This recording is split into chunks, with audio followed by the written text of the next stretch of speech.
ब्रह्मा जी ने घोषणा की देवताओं को, मेनिरे भगवत रूपम, ये स्वयं भगवान है और मैं वरदान देता हूं, सप्ताहीन श्रुत चैतत सर्वथा मुक्तिदायकम, जो सप्ताह की विधि से इस कथा को सुनेगा उससे मुक्ति की प्राप्ति होगी। इस कथा को सबसे पहले किसने सुना? प्रश्न किया। बोले इस कथा को सबसे पहले नारद जी ने सुना, आयोजन भी किया। बोले जो नारद जी एक स्थान पर रुकते नहीं थे, वो 7 दिन रात एक ही स्थान पर बैठकर कथा सुनते रहे, ये कैसे? ये सप्ताह क्या है ये जाने।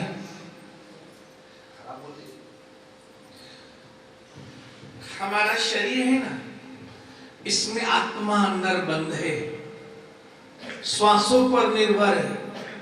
अगर श्वास और आत्मा दोनों अंदर रहेंगी और दोनों ही एक साथ बाहर होंगी, ऐसा नहीं होगा श्वास अंदर रह जाए और आत्मा बाहर निकल जाए, या आत्मा अंदर रह जाए और श्वास दोनों साथ। लेकिन आत्मा और श्वास के ऊपर 7 गांठें हैं, 7 लेयर है। आप मत बताओ, और आप लोग भोजन करने जाओ इसलिए सही नहीं बज रहा है। भूखे ब्राह्मण, चलो जाओ, आप भी जाओ, अनुराग जी आप भी भोजन करने जाओ। इनको भैया भोजन कराओ ब्राह्मणों को, तभी ठीक बोलेगा। ऊपर जाओ, मैं कथा सुनाऊंगा प्रेम से। आज इनको मैंने दंड दिया था, ये हमेशा लेट आते हैं। आज कथा 2:45 बजे तक बाजा ही नहीं बजा, तो बताओ दूल्हा कैसे आवे? मैं आया ही नहीं। बारात तैयार हो, अब मान लो दूल्हा तो तैयार हो गया, बारात भी आ गई घर पे और दुल्हन नहीं आवे ब्यूटी पार्लर से, तो बेचारा दूल्हा क्या करे? सारे रिश्तेदार भोजन करके चले गए, 12 बजे ब्यूटी पार्लर से आए तभी जयमाला होती है। मैं आज इनसे बोला कि आप लोग भोजन मत करो, पहले बजाओ। आपको भी याद आए कि हम कथा में 4 बजे तक भूखे हैं। आइए कथामृत में देखें, 7 गांठें बंधी हैं आत्मा के ऊपर। सबसे ऊपर गांठें रोम और बाल की, ये बाल है ना पूरे शरीर में, उन बालों के नीचे है त्वचा, स्किन पूरे शरीर में। अगर ये केवल स्किन नहीं होना, अगर कहीं से हमारी खाल हट जाए तो हवा भी हमें जलन उत्पन्न करती है। हवा लगे तो कैसा लगता है? आग जल गया। तो उसकी लीलाधर की लीला देखो, कवच पहना रखा है तो हवा लग नहीं रही, थोड़ा सा उखड़ जाए फिर देखना कैसी लगती है।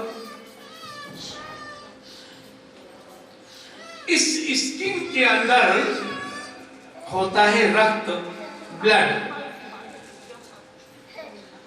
वो रहता है मांस में, मांस, और उस मांस के भी अंदर रहती हैं अस्थियां, हड्डियां, बोन्स, और उस बोन्स में भी शक्ति देने वाला होता है भोजन और जल। कितने हुए? 7। रोमबाल, उसके नीचे त्वचा, त्वचा में मांस, मांस में रुधिर, रुधिर में अस्थि, अस्थि में भोजन और भोजन में प्राण। अब ये 7 गांठें खुल जाएं, उसे कहते हैं सप्ताह। आत्मा परमात्मा में चली जाए और काया का बंधन खुल जाए, सारी गांठ। पहला सप्ताह। दूसरा सप्ताह है, संसार में 7 ही दिन होते हैं, 8वां दिन नहीं होता। 8वीं बार पे रिपीट। आज गुरुवार है, ठीक 7 दिन तक, दूसरे बार आएंगे 6 दिन तक, फिर 7वें दिन फिर गुरुवार 8वें दिन आएगा। तो 7 ही दिन होते हैं संसार में। तीसरा, हमारे को जो शरीर मां के गर्भ से जन्म लेने पर मिलता है, वो बिल्कुल पवित्र होता है, निर्मल। लेकिन जैसे ही जन्म लिया तो भगवान की आराधनी शक्ति हमारी शरीर का श्रृंगार करती है। जैसे बच्चे को मां मिलाकर कपड़े पहनाए, काजल लगाए, मुकुट बांध दे, पायल पहना दे, ऐसे ही श्री जी हमारा श्रृंगार करती है। और पहला श्रृंगार होता है, हमें वाणी मिलती है, ये पहला श्रृंगार है। मां के गर्भ में हम बोलना नहीं जानते थे, जन्म लेने के बाद वाणी मिली। और ये वाणी भी 84 लाख योनियों में केवल 4 को मिलती है, देवताओं को, दैत्यों को, मनुष्यों को और प्रेतों को। आप मेहंदीपुर बालाजी जाएं तो प्रेत बोलते हैं ये मेरे दादाजी हैं, ये मेरी बुआ जी हैं, ये मेरी मां। आपने देखा होगा। वाणी केवल 4 को मिली। देवताओं को वाणी मिली थी कृपा करने के लिए, दैत्यों को वाणी मिली थी कष्ट देने के लिए, प्रेतों को वाणी मिली थी क्लेश करने के लिए, और मनुष्यों को वाणी मिली थी मुक्ति पाने के लिए। सच बताओ, इस वाणी को हम केवल मुक्ति के लिए प्रयोग करते हैं? केवल प्रभु का ही नाम लें, ये मुक्ति वाणी। कलियुग केवल नाम आधारा, सुमिरे सुमिरे नर उतरहि पारा। कलियुग केवल नाम आधारा, सुमिरे सुमिरे नर उतरहि पारा। केवल सुमिरन किससे करोगे? वाणी से। और सच बात कहूं, अगर जीवन में वाणी को जीत लोगे तो समझो गोविंद को जीत लोगे। ये वाणी तो है जो भगवान से हमको दूर बनाए हुए थी, तो थी मुक्ति पाने के लिए, लेकिन हम इस वाणी का प्रयोग करते हैं किस लिए?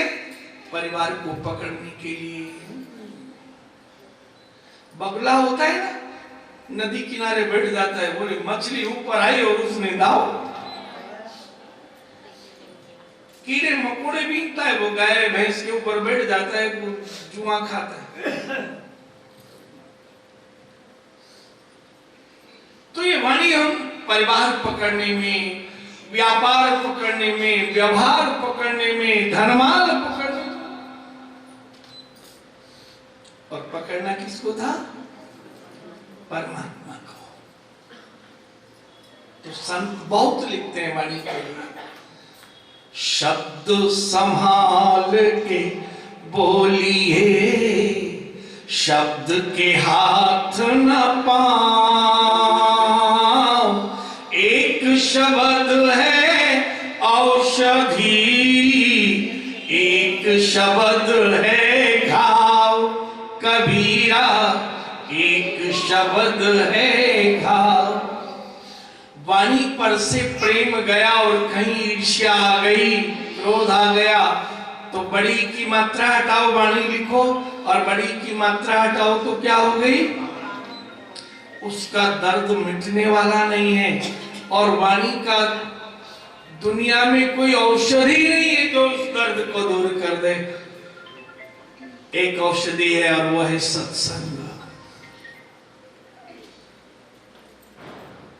वाणी के आप देखें, रावण भी कहकर ही गया है जानकी जी को, मास दिवस मऊ काह न माना, तो मैं मार भी काढ़ी कृपाण। वाणी का बाण लगा हुआ है और उतने में ही रामचंद्र गुण वर्णन लागा, सुनते ही सीता कर दुख भागा। केवल एक सत्संग है जो वाणी के वाण का दुख दूर कर सकता है। और कोई बहुत कुछ कहते हैं वाणी के लिए संत, कौवा का को धन हरे, कोयल का को देर, मीठी वाणी बोलकर जग अपनो कर ले। कौवा कर्कश शब्द बोलता है, सब भगा देते हैं। कोयल मीठा खाने को देते हैं, ले और खा, यहीं बैठ जा मत। ऐसी वाणी बोलिए, मन का आपा खोए और को शीतल करे, आपो शीतल होए। तो पहला श्रृंगार किया श्री जी ने, वाणी मिली, और इस वाणी को वश में कर लो। मैं वही कहूंगा, मैं वही बोलूंगा जिसमें सबको आनंद आए, और आनंद परमात्मा का रूप है। मैं सबको वही परमात्मा का प्रेम दूंगा। थोड़ी देर में श्री जी ने दूसरा श्रृंगार किया, कानों में सुनाई दिया। मां के गर्भ में कुछ सुना नहीं था, ये श्रृंगार है। आवाज आई, एकदम चौंके और जोर से रोए, क्योंकि वाणी तो पहले मिली थी। मां ने झट आंचल से ढक लिया, बोले अभी तो बहुत कुछ सुनना है, रो मत, डर मत। अब पहली बार सुना है, वो तो रोया।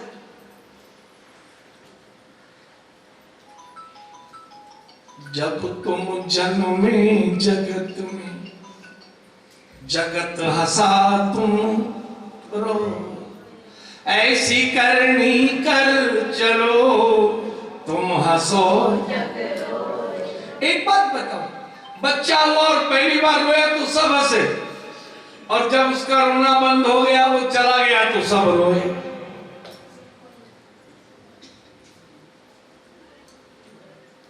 जगत का विधान देखो, जीते जी तो उसको रुलाया, और उसके मरने पर रोए दुनिया दिखाने पर, क्योंकि हमें बड़ा प्रेम था उनसे। भैया सबको पता लग जाए हम कितना दुखी हो गए, कितना रो रहे हैं, चाहे जन्म भर उसको रुलाते रहे। कई बार होता है ना, पति पत्नी में भी होता है, भले एक गलती से हंस नहीं जाए, इसको बस रुलाना ही रुलाना है। कई पत्नियां भी मन में कसम खा लेती है, बोले कहीं जीवन में हंस ना जाए। पति पत्नी हंसे तो घर बसे, सच बात यह है। दोनों ही मुस्कुराना सीख लें, दोनों ही प्रसन्न रहना सीख लें, तो कान मिले दूसरा श्रृंगार। ये कान परमात्मा ने किस लिए दिए थे? जिनके श्रवण समुद्र समाना, कथा तुम्हारी सुभग सरिनाना। जिनके श्रवण समुद्र समाना, कान कैसे हो? समुद्र जैसे। समुद्र में कितनी भी नदियां चली जाए, गंगा, यमुना, सरस्वती, कावेरी, त्रिवेणी, चंबल, लेकिन कभी भी उसमें बाढ़ नहीं आती, उफान नहीं आता। समुद्र की भांति हो। ये कान परमात्मा ने दिए थे कि उनकी लीला सुनेंगे। अब स्वयंवर हमें करना है। हमें क्या करना है? वाणी हमको दी है, स्वयंवर हमें करना है। चाहे भगवान का नाम नहीं, चाहे परिवार का नाम नहीं, चाहे व्यापार का नाम नहीं, चाहे धन माल का नाम नहीं। ये प्रभु कहते हैं वाणी मैंने तुम्हें दी है, मैं नहीं कहूंगा मेरा नाम लो, ये तुम्हारी इच्छा है। कान मैंने तुमको दिए हैं, स्वयंवर तुम्हें करना है। तुम मेरी कथा सुनो, चाहे जगत की व्यथा सुनो, कान मैंने तुमको दिए हैं, मैं नहीं करूंगा। थोड़ी देर में तीसरा श्रृंगार होता है। आंख में दिखाई देता है, बच्चा और डरता है, आंखें गिर पड़ती हैं। पल पुल के जो हमारी होती है नहीं, वो गिर जाता है, पल के हटते ही डरते हैं, भय लगता है, दिखाई देती है। माँ कहती है चुप, अभी तो बहुत कुछ देखना है, अभी ठीक हो जाएगी। अभी आंख परमात्मा ने क्यों दी थी? कि ये मेरा दर्शन करे और सारे जगत को मेरा ही रूप माने। स्त्री अपनी ससुराल में रहती है, कोई पूछे ये गाड़ी, बोले मेरे पति की है, ये साड़ी मेरे पति की है, ये हार मेरे पति का है, ये घर जो कुछ है मेरे पति का है, बिंदी लगाई है वो भी पति की है, ये भी पति का। कई बार हमसे ही पूछते हैं कि महाराज जी तुम माला क्यों पहनते हो? मैंने उस बहन से कहा तुम मंगलसूत्र क्यों पहनती हो? आप मंगलसूत्र इसलिए पहनते हो कि हम सौभाग्यवान हैं। तो भैया ये हमारे ठाकुर का मंगलसूत्र है, ये हम अपने गले में पहनते हैं, हम अपने ठाकुर के भी तो वही प्यारे हैं। तो ठीक वैसे ये नेत्र दिए थे दर्शन करने को, कि सब कुछ भगवान के रूप में दिखाई दे, लेकिन हमें तो मेरा और तेरा। एक पल में खुशी, एक पल में दुखी। बहुत मेहनत कर एक मकान बनाया अपना मनपसंद, 15 दिन हुए थे। एक मित्र ने भी नया मकान बनाना था, बुलाया, देखने गए। उस मकान को देखकर लगा ये तो मेरे से भी सुंदर है, मेरे मकान की कीमत खत्म। और सरलता से समझो, पहली बार साड़ी पहनी तो वो उसकी प्रेस नहीं मिट जाए, सुकड़ नहीं जाए, बैठेंगे नहीं, खड़े रहेंगे, पूरा ध्यान रखेंगे, और 4-6 बार धुल जाए, पहन लो, फिर चाय जा बैठो, चाय जा ले। ठीक वैसे तो ये नेत्र दिए थे सरसता के लिए, सरलता के लिए, कठोरता के लिए नहीं, निष्ठुरता के लिए नहीं। तो ये तीसरा श्रृंगार है नेत्र, कि भगवान के दर्शन करना। सच बात तो यह है, हमारे जीवन की सफलता है इन आंखों से मेरे ठाकुर का दर्शन हो जाए। और नहीं तो समझो अपनी माँ के पेट में रह के 9 महीने माँ को दुख दिया है, रात रात भर जगा कर उस माँ को दुख दिया है तुमने। जिस पिता ने तुम्हें पाला पोसा, परिश्रम कर अपनी खून का पसीना बहाया, उस पिता के भी तुम अपराधी हो।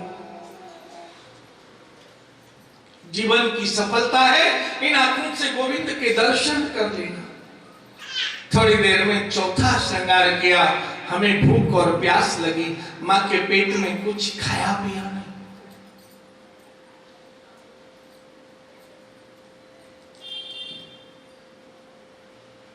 ये श्रृंगार है हमारा, और भगवान ने ये श्रृंगार किया तो भांति भांति के भोजन दे दिए।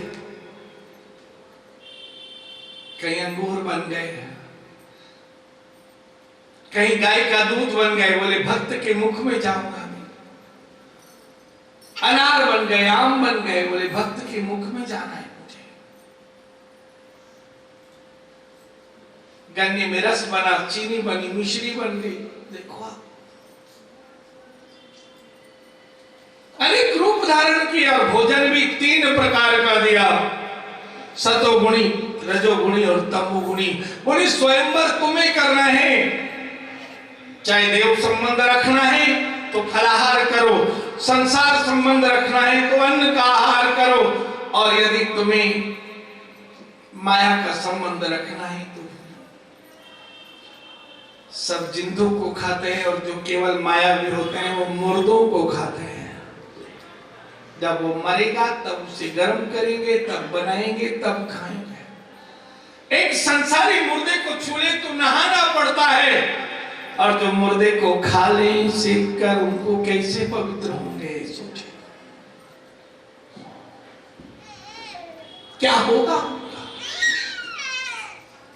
स्वयंवर तुम्हें करना है, चाहे तुम फल खाओ, चाहे तुम अन्न खाओ, चाहे तुम विष खाओ। मैंने तो दोनों बनाए। थोड़ी देर में 5वां श्रृंगार हुआ, मन बना, मेरा और तेरा। आप देखिए कई बहनों को अनुभव होगा, पहला बच्चा 1.5 साल का हो और दूसरा बच्चा उसकी माँ को हो जाए, और पहली बार अपनी माँ के बगल में वो छोटे से बच्चे को 1.5 साल का बच्चा देखे तो माँ से मुंह घुमा लेता है, हे माँ अब तू मेरी माँ। और उस बच्चे से इतनी इच्छा होती है उसे काट लेगा, खींच देगा टांग हाथ, हट। कई बच्चे तो मैंने यहां तक देखे कपड़े उतरवा लेते हैं। अगर बर्थडे मनानी हो, 1.5 साल 2 साल की छोट बड़ाई हो, तो दोनों भाइयों की 2-2 बार मनती है। पढ़ने के लिए स्कूल में भर्ती करो तो 2 किताब लाते हैं, एक को पढ़ने को एक को फाड़ने को। नहीं तो मैं इसकी फाड़ दूंगा, इसको नहीं पढ़ने दूंगा, क्यों मेरी तो है ही नहीं। मन बना तेरा और मेरा, ये श्रृंगार थोड़े दिन में और श्रृंगार किया, बुद्धि मिली।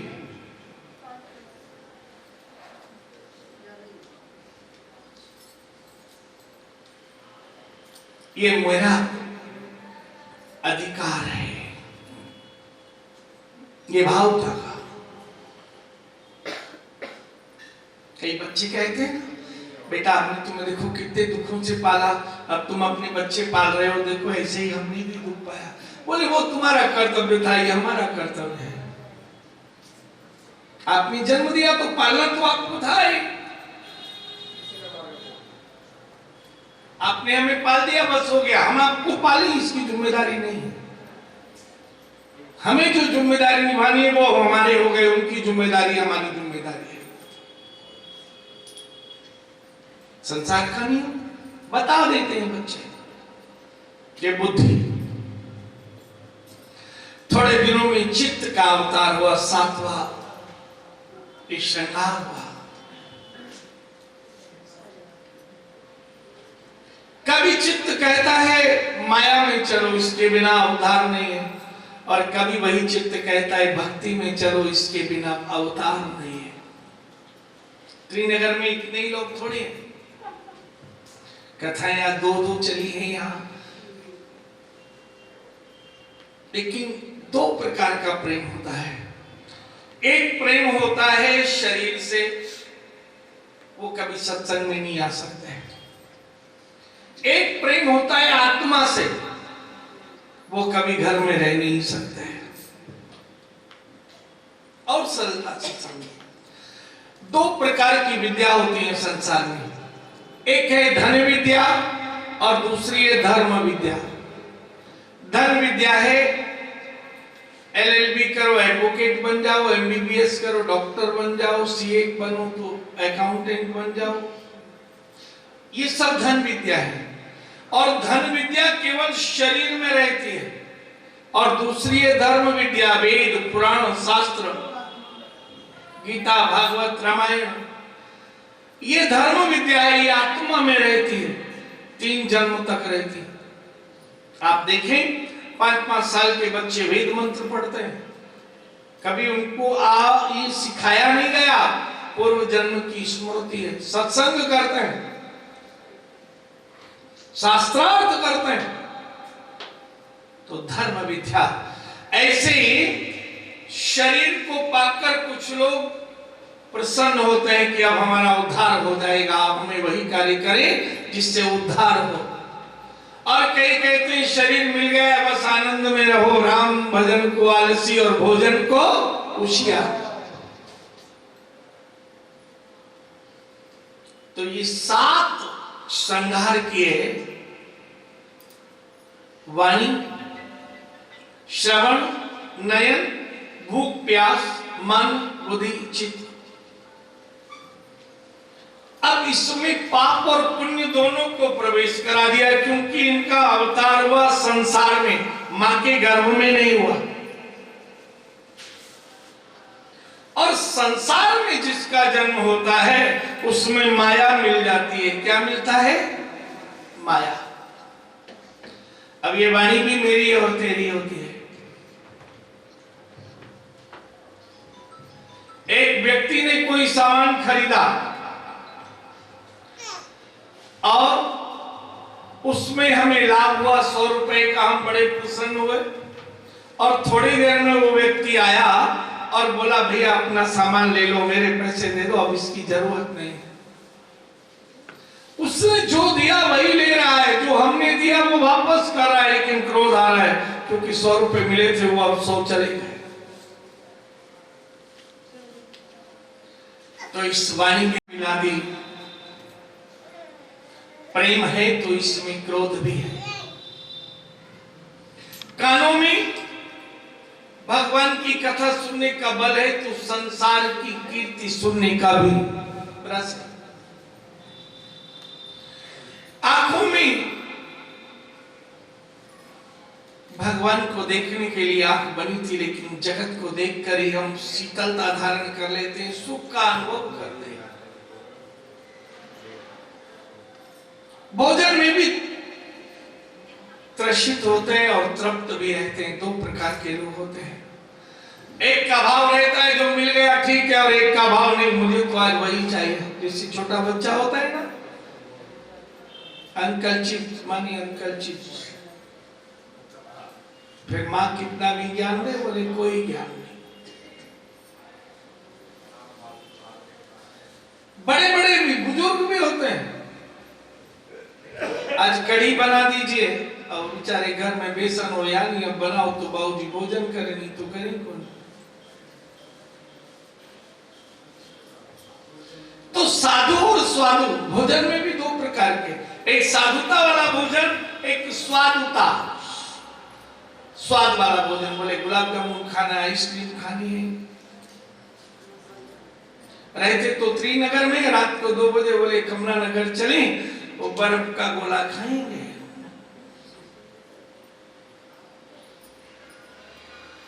और वहां भी 1 घंटा इंतजार करेंगे, भीड़ लगी होगी।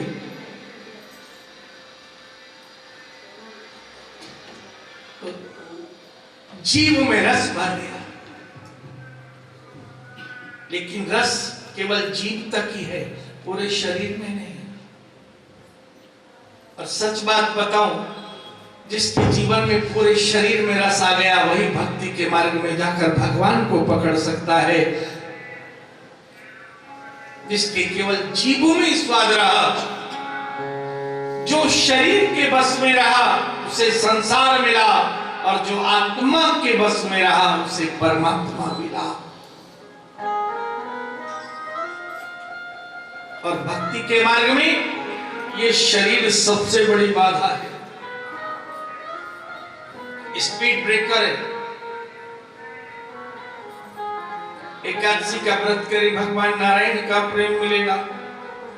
शरीर कहेगा भूखा रहना मुझे पड़ेगा, सुख आत्मा को मिलेगा, मुझे क्या मिलेगा। कथा में बैठकर थकना मुझे पड़ेगा, सुख आत्मा को मिलेगा।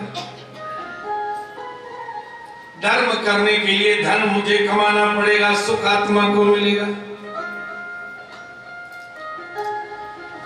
तीर्थ जाने के लिए कष्ट मुझे पाना पड़ेगा। बोले कहाँ जाना है? बोले जाना है हमको बद्रीनाथ में, सर्दी रहेगी, शीत ऋतु, चढ़ाई चढ़ना पड़ेगी। कष्ट पाऊंगा मैं और सुख मिलेगा आत्मा को। आप लोगों ने कभी बीमा किया हो तो मालूम है बीमा हमें नहीं मिलता।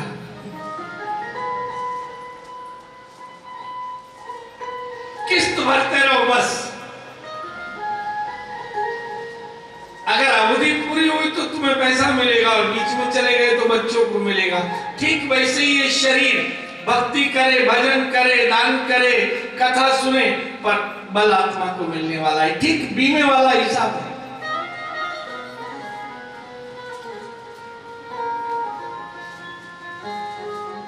और एक सीमा पर जाकर फिर बीमा भी बंद हो जाता है। बोले अब आप 60-70 के हो गए, अब बीमा कोई करने वाला नहीं। ठीक वैसे शरीर से जिसको जीवन भर प्रेम रहेगा, बुढ़ापे में वो केवल शरीर के लिए ही रोएगा, उसे भगवान की तब भी याद नहीं आएगी।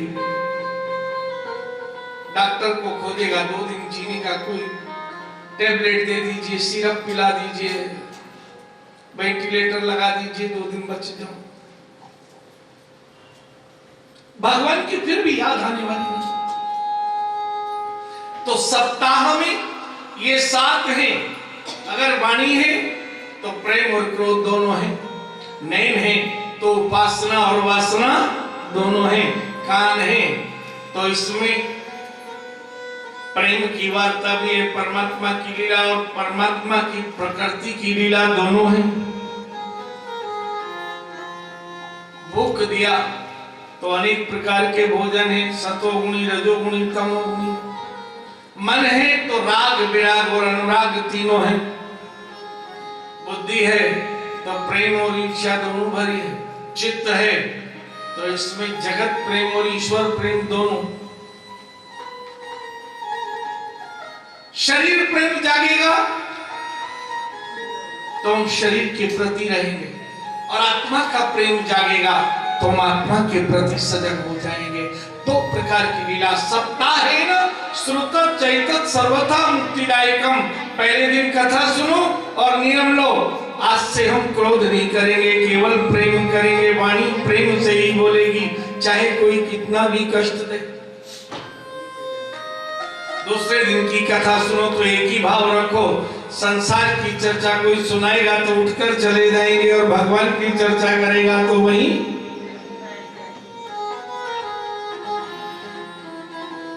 आंखों से अगर संसार का प्रेम भगवान ने पूरे शरीर में केवल आंख पर ही लेयर ये पलके बनाई, बोले इसमें माया को देखो तो झट पलक बंद करना शुरू कर दो, जिससे ज्यादा देखोगे उसी से प्रेम होगा। और मुझे देखो, आप देखें बच्चे टेलीविजन देखते हैं तो पलके चलना बंद हो जाती हैं, एक टक। गोविंद के सामने आओ तो एक टक हो जाओ, जगत के सामने जाओ तो पलके गिराओ, कहीं प्रेम ना हो। वासना और उपासना दोनों थी।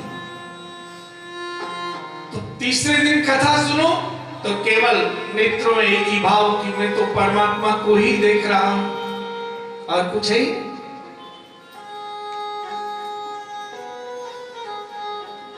जिसके बदले में कुछ नहीं दिया और हमें मिल गया वही परमात्मा है। और सच बात एक शब्द में समझ लो, जो भी तुम्हारे प्रति श्रद्धा रखता है, जो भी माता पिता गुरु भाई बहन पत्नी पति पुत्र बहू होता, वो भगवान है।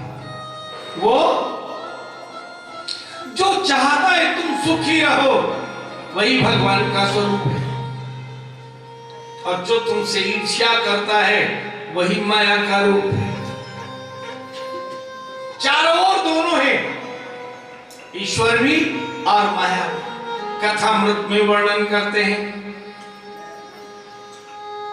नारद जी एक दिन विचार करते हैं कि पृथ्वी पर चलते हैं, वहां सत्संग करेंगे और बड़ा सुख मिलेगा, देवता भी वहां जन्म लेकर सुख पाते हैं। और ऐसा विचार कर नारद जी पधारे, और ऐसा अवसर पड़ा कि उसी समय बद्रीनारायण तीर्थ में भगवान ब्रह्मा के चार पुत्र सनक सनंदन सनातन सनत कुमार भी सत्संग की इच्छा से घूम रहे थे।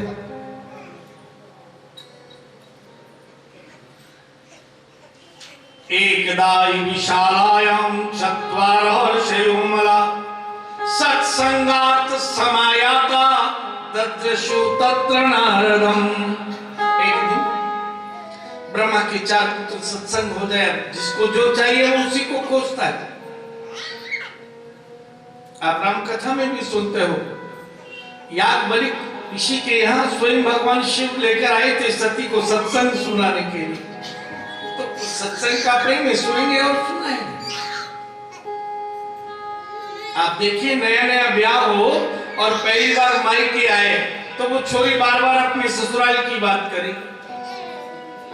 और उसमें भी अपने पति की बात। उन्होंने मुझे ये कहा, उन्होंने मुझसे ऐसा किया, ऐसा सुख तो मिला ही नहीं, मैं आनंद में हूं। ठीक जिस दिन तुम सारी बातों को छोड़कर कोई भी बात करे और उससे भगवान की बात करने लगे, तो समझो भगवान से प्रेम हो गया। कोई बात करे कहीं से कहीं तक और बीच में भगवान, उनकी चर्चा ले। अब चारों ऋषि आए सत्संग की इच्छा से और वो घूम रहे थे सत्संग की इच्छा से, तभी देखा नारद जी को। नारद जी बगल से जाने लगे, उन चारों को नहीं देखा। इन चारों ने कहा ये नारद जी को हुआ क्या? हमारे अंदर दो प्रकार की दृष्टि होती है, एक बहिर्मुखी और एक अंतर्मुखी। हम घूमते हुए जाएं तो हम सबको देखते जाएंगे और अचानक जाते जाते पता लगा कि ये घड़ी की पिन निकल गई और घड़ी कहीं गिर गई।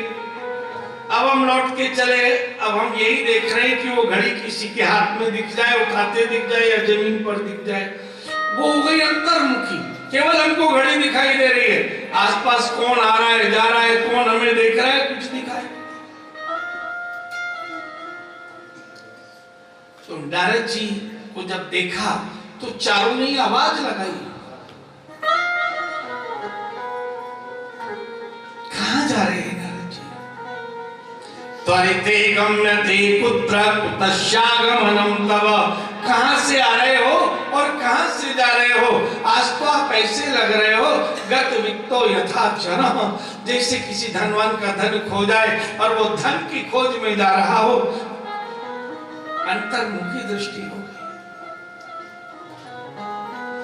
नारद जी ने भी देखा है चारों ब्रह्मा के पुत्र हैं। शरीर की अवस्था है चार, दो प्रकार से हम सोते हैं और दो प्रकार से जागते हैं। अभी आप कथा सुन रहे हो, ये जागृत अवस्था है, और अभी कथा सुनते सुनते कुछ सोचने लग जाओ, वो है तुरीय अवस्था।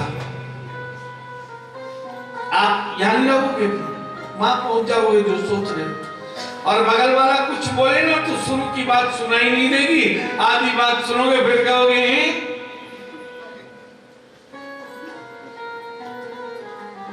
दोबारा बोलो, रिपीट इट। क्यों भैया क्या हुआ? मैंने तो तुम हो नहीं। बोले भाई जब आपने कहा तब हम कहीं और थे, अब आए तब तक आधी बात निकल गई, अब दोबारा कहो। वो एक तुरीय अवस्था, जब हम कुछ सोचने लग जाते हैं, कुछ सोच में चले जाते हैं। दो प्रकार से हम सोते हैं, एक रात को सोए बिल्कुल साउंड स्लीप, सुबह उठे, और एक हम रात को सोए और सोते में देखा सपना, और उस सपने में घुमाए London, Brazil, China, Italy, Japan, Mumbai, Calcutta. सुबह उठे तो वही बिस्तर, वही घर। उसे कहते हैं स्वप्न अवस्था। एक सुसुप्त, एक स्वप्न। दो प्रकार से सोते हैं, दो प्रकार से जागते हैं। जब सपना देखते हैं तो हमारी नींद पूरी नहीं होती, हम पूरे दिन थके हुए रहते हैं। तो चार अवस्थाओं से ब्रह्मा जी ने चार पुत्र जन्म दिए थे, सनक, सनंदन, सनातन, सनत कुमार। और नारद जी का प्राकट्य है हृदय से। ब्रह्मा जी के हृदय से नारद जी का जन्म, भक्ति अवतार है। नारद जी से कहा क्या हुआ आपकी ये दशा, मुख एकदम मलिन। नारद जी ने अपने मन की बात कही चारों ऋषियों से। अहम तो पृथ्वी यातो ज्ञात्वा सर्वोत्तमामिति। मैं पृथ्वी पर आया था ये सोचकर ये सर्वोत्तम स्थान है, लेकिन आकर मेरे मन को बड़ा क्लेश हुआ।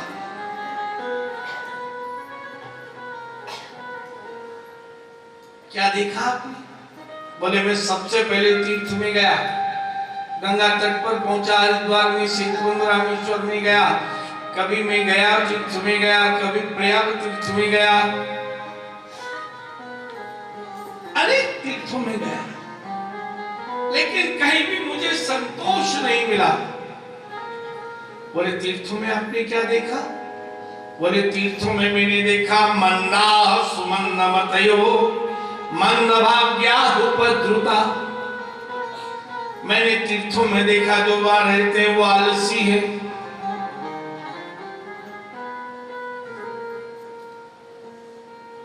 विद्या की आवश्यकता नहीं समझते। बोले परमात्मा है ना, आप लोग वृंदावन में जाए, गोसाई जी कहेंगे, बोले हमें क्या व्यापार करना, हमारा व्यापार तो गिरधारी है ना, वो खड़े रहते हैं हमारे लिए, वही कमाते हैं, दुकान वो चलाते हैं, हम तो केवल रुपया इकट्ठा करते हैं, कैशियर का काम करते हैं। झुंझुनू में रानी सती परिवार में आप जाओ, खाटू श्याम जी के परिवार में आप जाओ, सब कहेंगे श्याम जी के यहाँ पर दादू जी कमावे पोता जी खावे, और झुंझुनू में कहेंगे दादी कमावे पोते खावे।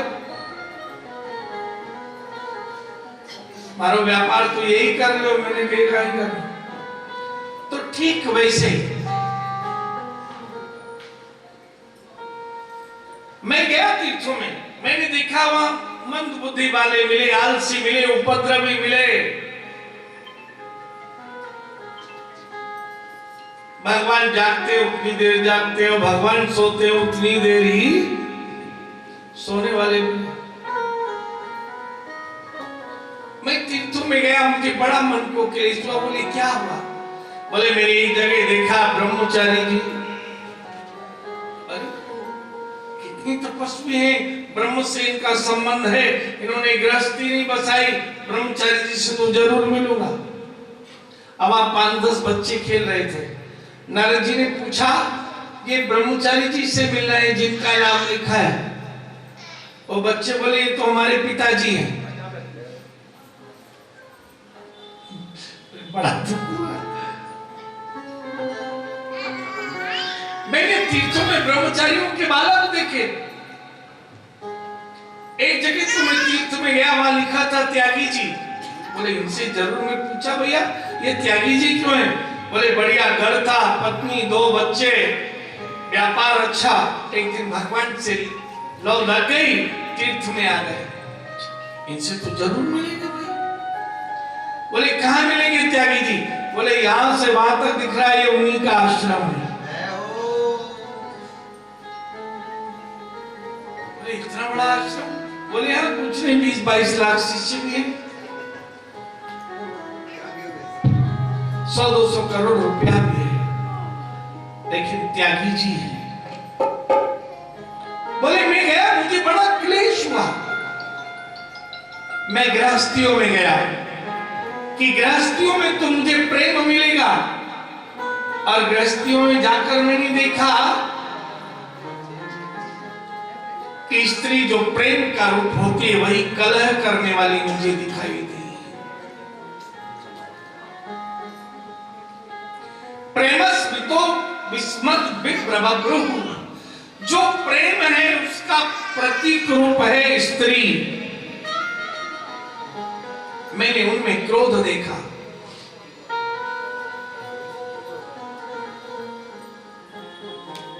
मैं गया, बहुत दुख हुआ मुझे। कन्या विक्रीर्णो लोभात्,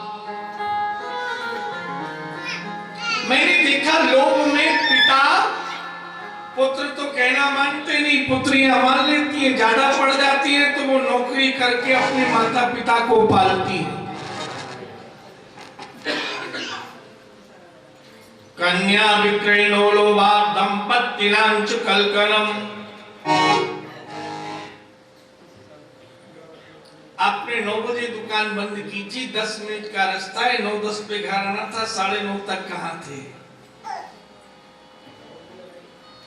जहां 20 मिनट थे आप वहीं जाइए, रात भर वहीं रहना, घर में आने का काम नहीं। उनसे पूछा ही नहीं। 2-4 दिन बाद गुस्सा में बेचारे वो बोले क्या करूं, दुकान तो मैंने बंद कर दी थी, अचानक एक ग्राहक आ गया, बोले मुझे ये सामान चाहिए। अब मैंने कहा मैं दुकान पे हूं, दोबारा मैंने खोली, फिर सामान उसको दिया, 20 मिनट लग गए। आपने मेरा कुछ सुना ही नहीं, झगड़ा ही कर लिया।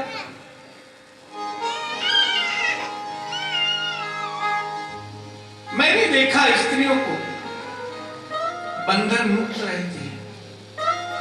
हमारे हिंदू धर्म में स्त्रियों का श्रृंगार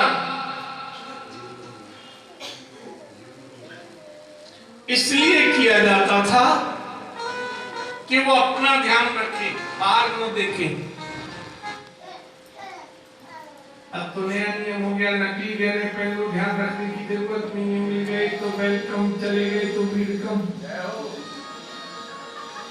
तो 2 बार पहने थे, 4 बार, 1 बार में गए तो ठीक, 2 बार में गए। अपना ध्यान रखें। आप देखिएगा कोई बारात में जाए बिल्कुल नए कपड़े पहन के, तो वो सबसे ज्यादा कैमरे के सामने जाएगा, और कहीं उसकी जेब फटी हो या कुर्ता उधड़ जाए, फिर आप देखो वो कैसे छुप के रहेगा, कहीं फोटो ना उधड़ जाए। मैंने देखा कन्याओं की कमाई से परिवार चलता है। मुझे गृहस्थी में सुख नहीं मिला, मैं यमुना के तट पर आया। जहां भगवान हरि ने लीला की है वहां तो सुख मिलेगा, और मैं यमुना के किनारे किनारे चल रहा था, तभी मैंने देखा एक स्त्री जोर जोर से रो रही थी। मैंने उस स्त्री को देखा, उसकी जंघाओं पर 2 पुरुष लेटे थे, बेहोश अवस्था में। बहुत सी स्त्रियां सेवा कर रही थी, पर फिर भी वो रो रही थी।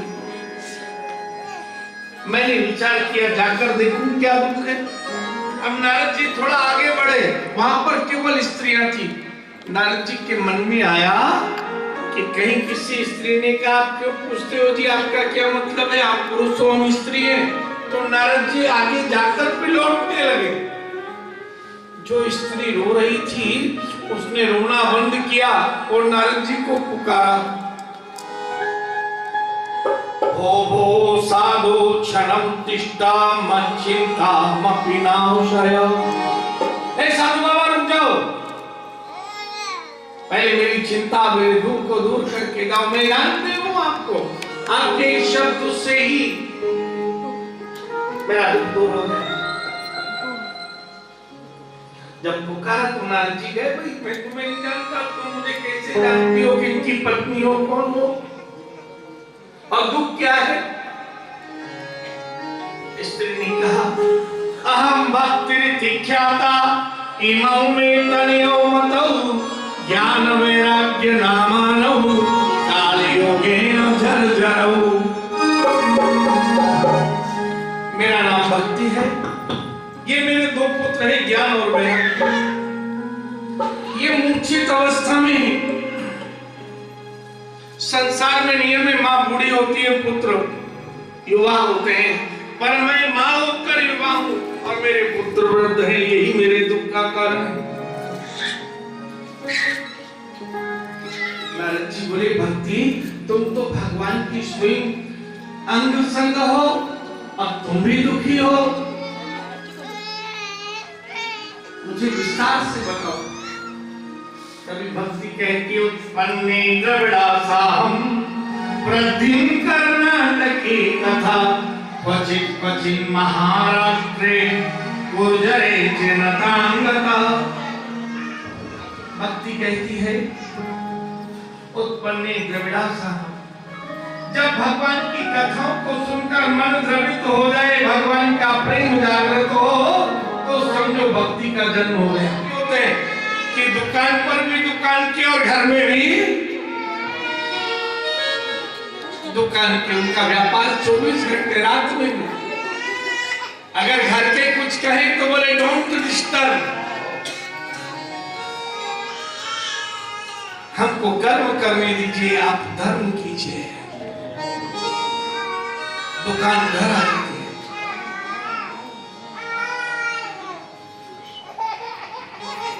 भक्ति ने कहा, मैं वहां भी रहती हूँ, जब कोई भक्त में मिले तो भक्त बन जाए, संसारी में मिले तो संसारी बन जाए, व्यापार में आए तो व्यापारी बन जाए, मैं वहां भी रहती हूँ। लेकिन जो कथा सुने और कथा को वहीं छोड़कर चला जाए, बोले बस इतना भगवान तुम्हारे साथ था, आगे जय सिया राम। अब परिवार में मैं और मेरा परिवार वहां चली जाती।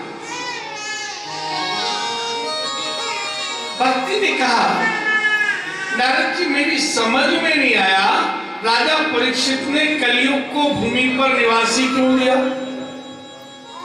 अगर राजा परीक्षित कलियुग को नहीं रखता भूमि पर, तो ये दुख की मेरी अवस्था नहीं होती, मेरे पुत्र वृद्ध और जर्जर और निर्मा आनंद। ऐसा होता नहीं। और तभी कहते हैं नर जी कलियुग समयुग आनी, जो नर कर विश्वास, कलियुग समयुग आनी, जो नर कर विश्वास, गाय नाम गुण गण विमल, अवतर भी नहीं गया, गाय नाम गुण गण विमल, अवतर भी नहीं गया, कलियुग समयुग आनी, जो नर कर विश्वास। कलियुग जैसा तो युग नहीं। सतयुग में समाधि लेने पर मोक्ष मिलता था।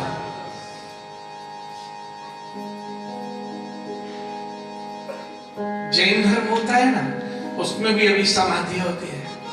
जब किसी का संसार प्रेम छूट जाता है ना, वो अपने गुरु जी को अपने घर बुलाकर थोड़ा सा जल पीते हैं गुरु के हाथ से, उसे कहते हैं सिंथाला लेना। वो उनका अंतिम जल भोजन होता है। उसके बाद भूखे प्यासे जितने दिन शरीर में श्वास रहे, अब कह सकते हैं, लेकिन उनके मन में भाव रहता है जब तक हम भोजन और जल ग्रहण करते हैं तब तक हमारा संबंध शरीर से रहता है, और जिस दिन शरीर भोजन और जल छोड़ देता है उसी दिन शरीर गोविंद का संग प्राप्त कर देता है। उनका भाव संसार हमें छोड़ना है, संसार पकड़े रहेंगे तो परमात्मा छूट जाएगा, परमात्मा पकड़े रहेंगे तो संसार। ये भाव है। एक शरीर में कितना पानी होता है? 90%। 56 दिन तक व्यक्ति जी सकता है बिना जल पिए। जल शरीर में इतना होता है इकट्ठा। बड़े बड़े संतों को देखा है, छोड़ देते हैं। तो सतयुग में मुक्ति मिलती थी समाधि से, वो हमारे यहाँ धर्म निभा रहा है अभी जैन धर्म, और कोई धर्म नहीं निभाता। त्रेता में मुक्ति मिलती थी तपस्या से, द्वापर में मुक्ति मिलती थी दान से, यज्ञ से, और कलयुग में मुक्ति मिलती है केवल नाम जप से। कलयुग जैसा तो युग नहीं है। भक्ति केवल नाम लो, नाम जपते रहो, काम करते चलो, तेरा बेड़ा यूं पार हो जाएगा। काम करते चलो, तेरा बेड़ा यूं पार हो जाएगा। नाम जपते रहो, तेरा बेड़ा यूं पार हो जाएगा। चलो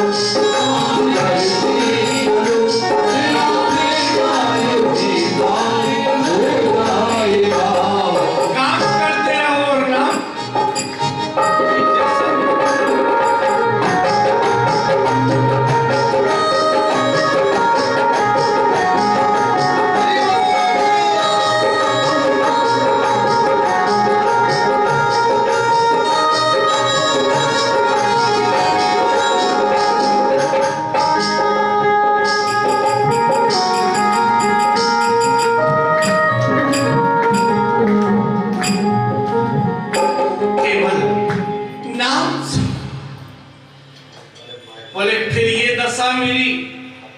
कलयुग में भक्ति की प्रधानता है, ज्ञान और वैराग्य की प्रधानता नहीं। इसलिए तुम्हारे पुत्रों की ये दुर्दशा है। और इन्हें सुख मिले, माँ यही चाहती है। नारद जी ने उन बालकों को गीता के श्लोक सुनाए, बैठकर वेद मंत्र सुनाए, बैठे रहे, सत्संग सुनाया, ज्ञान की चर्चा की, बैठे रहे। और जैसे सत्संग बंद और फिर बेहोश। आप लोग यहाँ बैठे हो ना 6 बजे तक, आज कथा लेट शुरू हुई है तो लेट छूटना चाहिए क्या?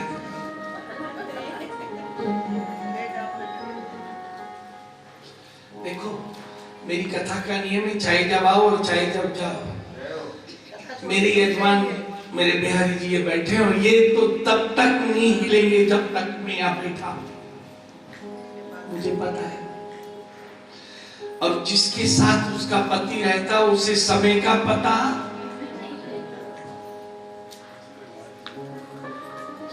तो पति का साथ मिलने पर प्रेम जागता है, वहां समय नहीं होता। कलयुग में केवल नाम लेने से फिर बेहोश हो गए जैसे सत्संग बंद। अब आप लोग अभी यहाँ हो, भगवान के बनकर हो, और जैसे ही घर जाओगे, मेरा बेटा, मेरा पोता, मेरा नंदी, मेरा लड़ुआ,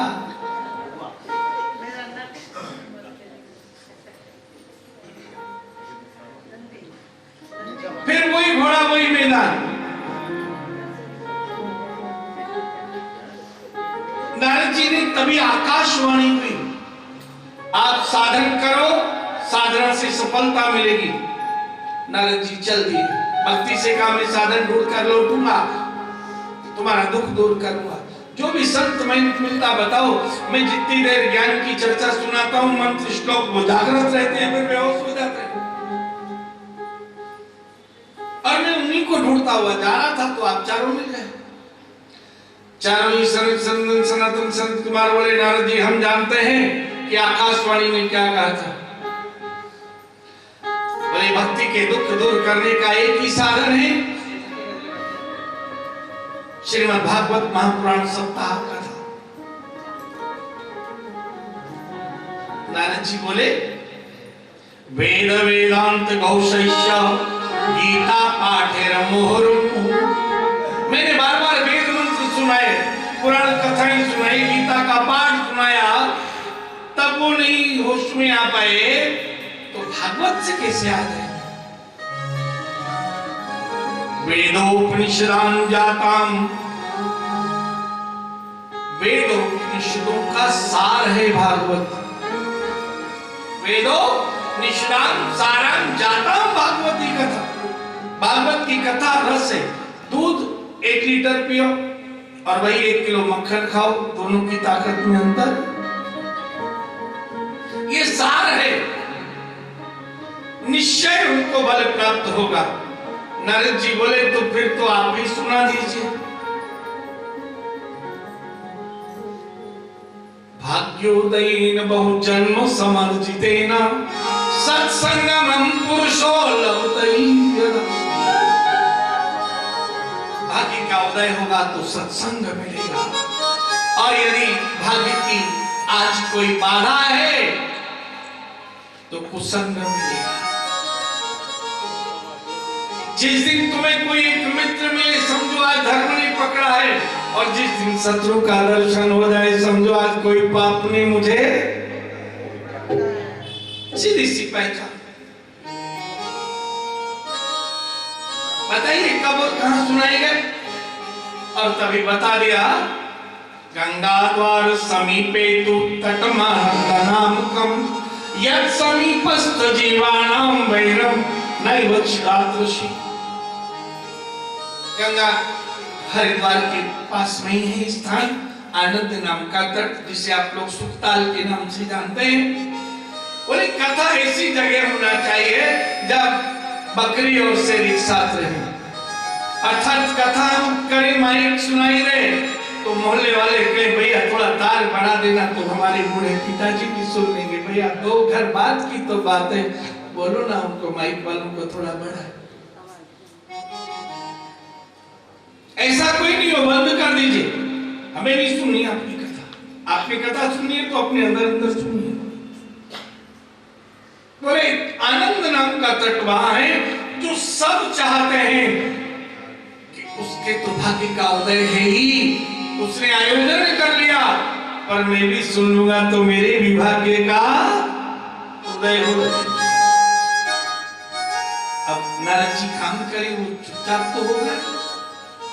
सबके पास जाकर के आए, देवताओं से भी, दैत्यों से भी, यक्षों से भी, किन्नरों से भी, जो जो मिले,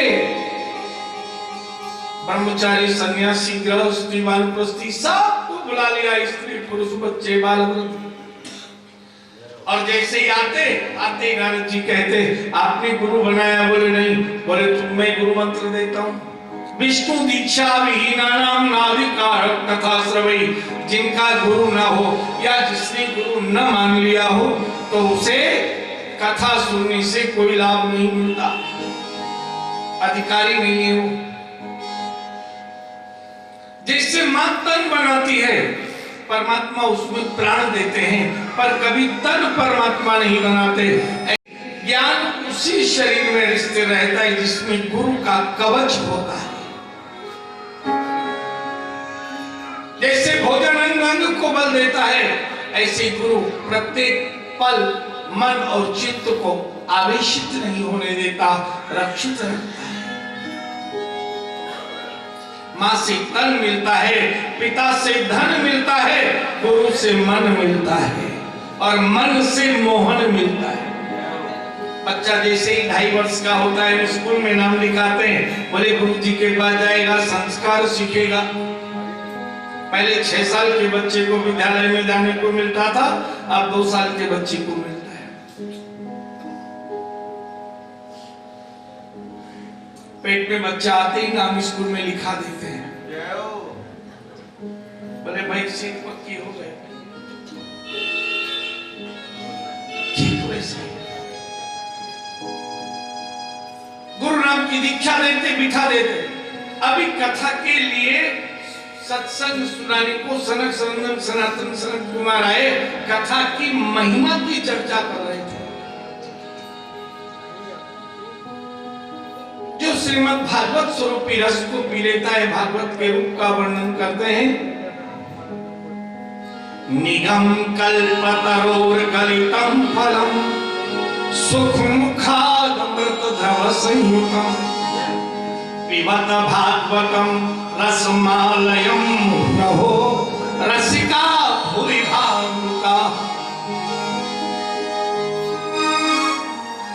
निगम माने जाना, हम आ चुके हैं, जन्म हो गया है, केवल मरना बाकी है, तैयारियां भी पूरी हैं, शमशान भी है, घास भी है, बांस भी है, ले जाने वाले कंधे भी हैं, लेकिन केवल मरना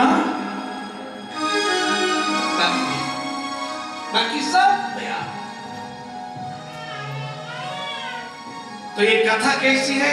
निगम कल्प तरोर गलितम फलम, ये गला हुआ फल है, ना छिलका है ना गुठली है। एक बार पियो तो मन करेगा एक बार और पीने को मिले, फिर पियो तो फिर मन करेगा फिर पीने को मिले। प्यास कभी मिटेगी नहीं। 2 प्रकार का जल है संसार में, एक आकाश से गिरता है नदी का जल, वो मीठा होता है। एक समुद्र का जल, वो खारी होता है। नदी का जल पियोगे थोड़ा भी प्यास बुझ जाएगी, लेकिन समुद्र का जल पियोगे तो पेट तो भर जाएगा पर प्यास बुझने वाली। तो सत्संग और संसार का संग बिल्कुल समुद्र जैसा और नदी जैसा है। सत्संग नदी का जल है, पेट भरेगा, आत्मा तृप्त होगी, लेकिन प्यास फिर भी बढ़ेगी। मन कभी भागने वाला नहीं है। जिनके श्रवण समुद्र समाना, कथा तुम्हार सुभग सरि नाना। कितनी भी नदियां समुद्र में आए, कितनी भी कथा सुने पर तृप्ति होने वाली अतृप्त। भोजन करोगे सुबह का पेट शाम लगेगी खाली होने में, लेकिन सत्संगी को एक क्षण नहीं लगेगा। कथा आरंभ हुई, कथा की महिमा का वर्णन कर रहे थे। सदा सेव्या श्रीमद् भागवती कथा। ये तो सुनने के लिए है। कैसी कथा है? सुख मुखाद मृत द्रव संयुतम, सुख रूपी तोते के मुख का रस है। आप लोग अमरूद खरीदने जाते हो और उसमें देखते हो तोते का मुंह लगा है, क्या करते हो? क्यों भैया, वो तो झूठा है, क्यों खाओगे? ये भी विचार नहीं करते कि हम इस झूठे अमरूद को छीलकर भगवान कन्हैया को भोग लगाएंगे। बोले हम भी झूठा खाएंगे और तुमको भी, क्योंकि ये मीठा है। क्यों खिलाएंगे? मीठे की गारंटी है। जब एक अमरूद में तोता मुख लगा ले और वो मीठा हो जाता है, तो श्रीमद् भागवत जो सुख रूपी तोते के मुख का रस है, अगर ये शरीर पी ले तो कितना मीठा ना होगा।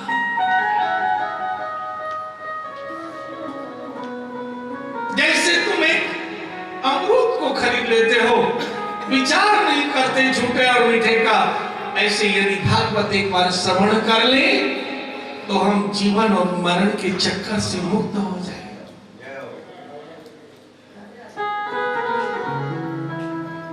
ये कथा स्वयं को ही मुक्त नहीं करती।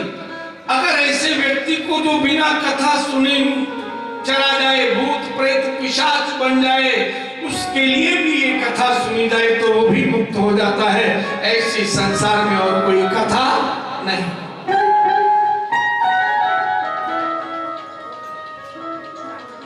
अभी कथा की महिमा सुना रहे थे। जिसके घर में श्रीमद् भागवत होती है वो तो